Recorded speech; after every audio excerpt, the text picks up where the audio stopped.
The valiant struggle of the reincarnated princess next on the agenda, breaking the flag of a narcissistic noble brat. George Zoo Eigel was the heir to a marquis and Rosemary's future fiancé in the game. Though I stated this rather matter-of-factly, it bears repeating, he would one day be Rosemary's, as in, my husband.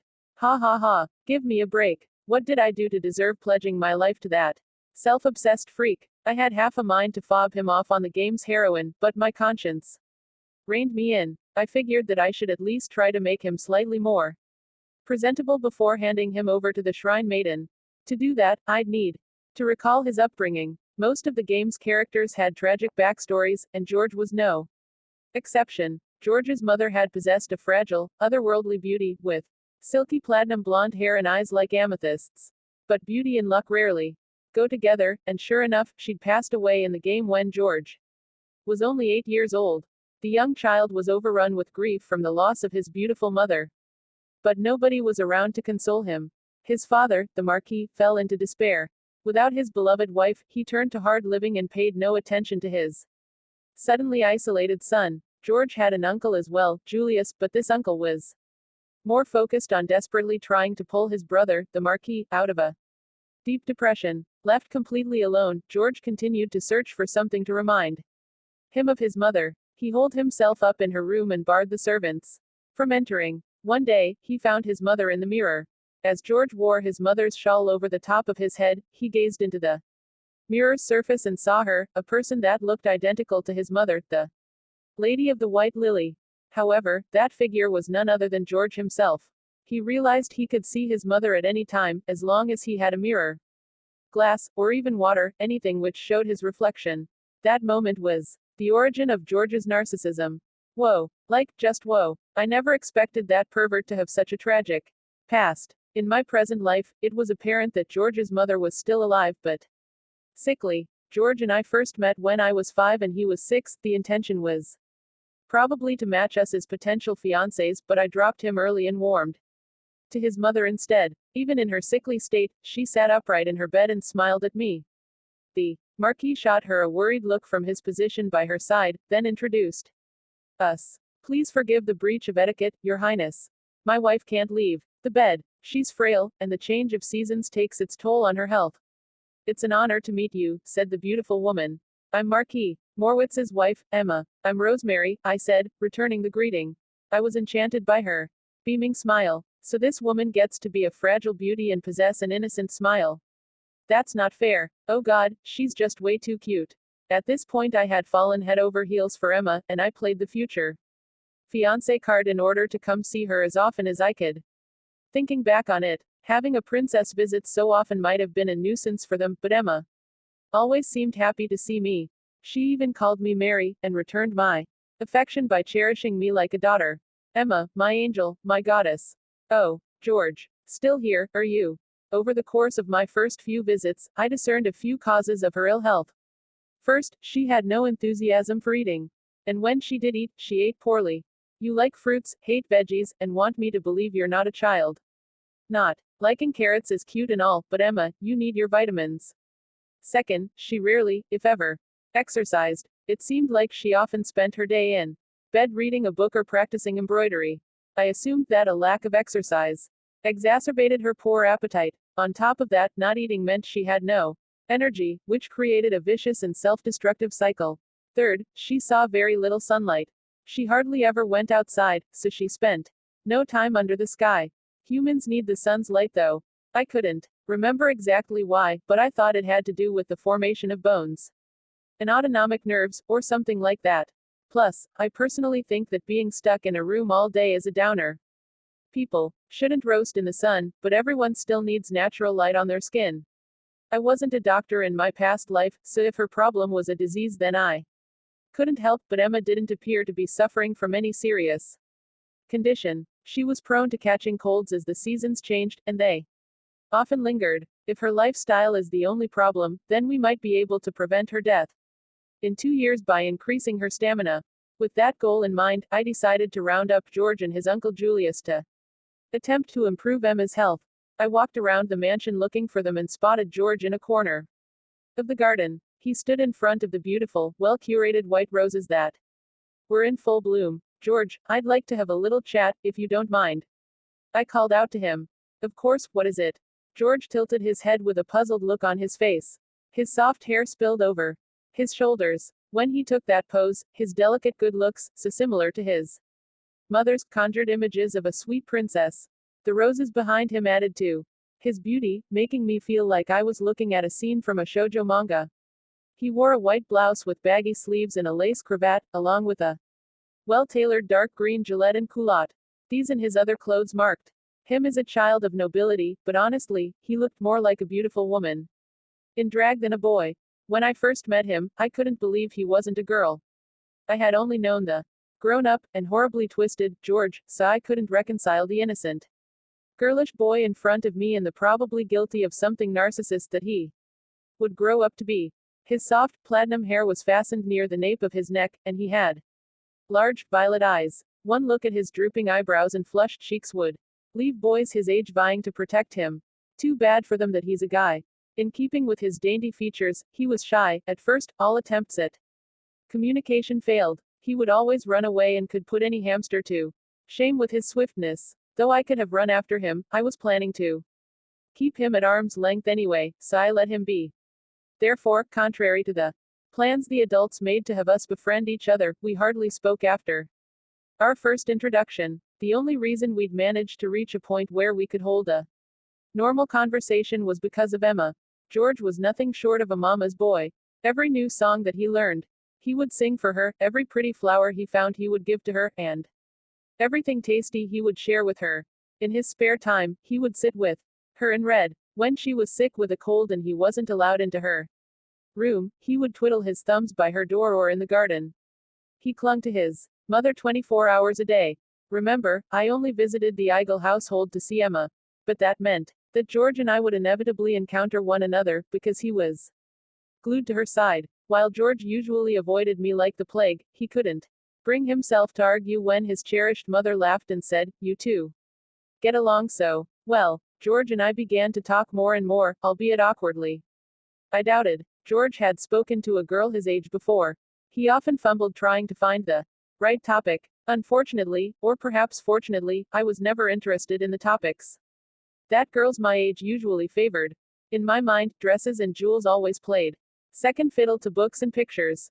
Embroidery and dancing weren't as appealing as chess and horseback riding. George had a surprisingly strong thirst for knowledge and a powerful curiosity. He would shower me with compliments when I recited the information I'd learned from reading. I could keenly remember the odd looks he gave me when I told him spare trivia about random subjects. His adoration made my conscience twinge. I wanted to appear intelligent, but he seemed to overestimate my actual knowledge of those topics, which was shallow in surface level. My guilt at possibly deceiving him drove me to go back and study those subjects in depth, until I really knew what I was talking about. The more I learned, the more he would listen to me with wonder in his eyes. Though the kingdom of Neville was one of the largest countries on the continent, the world was much bigger than that. Beyond Neville's borders were great lands covered in ice, a sight unseen in our temperate country, as well as deserts of endless sand, seas that reflected the sky like a mirror, and forests of colossal trees that scraped the sky. There were countless landscapes that our young eyes had never seen. George had once asked whether we could travel to see these sights, and I'd responded that his journey would depend on his own will. When he'd asked whether I'd go with him, I had responded that I'd go by myself one day. I thought he might shrink back from me because of my bratty answers, which were unfit for a girl, let alone a princess. But for some reason, they delighted him. Before I knew it, George had begun to warm up to me, and began to behave around me in the same friendly way he did with his family. I know he's older than me, but I kind of like the idea of adding a new little brother to the mix. Mother's diet? George asked. We had seated ourselves in the Eigels' living room.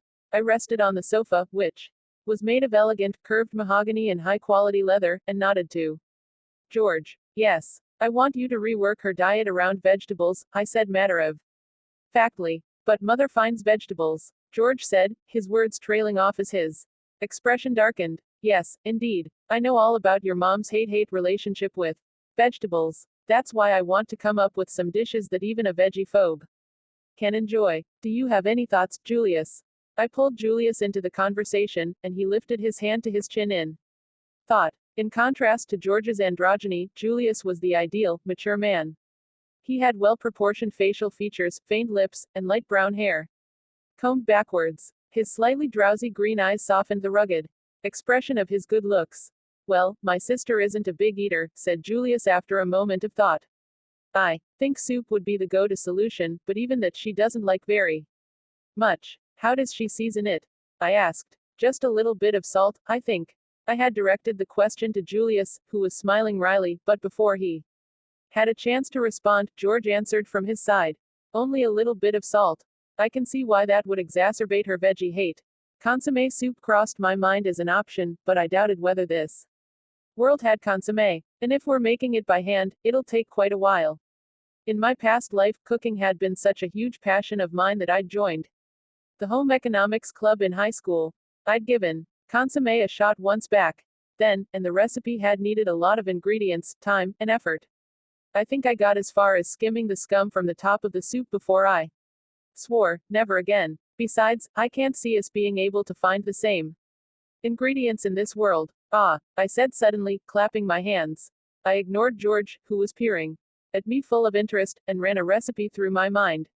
How about a potage? I bet anyone could feed that to a veggie-hating kid and they'd slurp it right up. We could make it without consommé too. An electric mixer would have made things easier, but if we used a strainer, it shouldn't be impossible. Best of all, potage comes in many different varieties. We could go for pumpkins or potatoes, turnips or carrots. We could even get more adventurous later with tomato gazpacho and cold soups. I wonder if we can get olive oil and wine vinegar. What about soy milk? How many condiments do they have in this world? Julius. As I shouted his name, Julius's eyes shot wide open. Yes. I closed in on him. Do you handle foreign condiments? Julius operated as a trader because only the eldest son would inherit the title. In noble families, born a second son, Julius had entered the world of trading to test his abilities and found that he had an aptitude for it.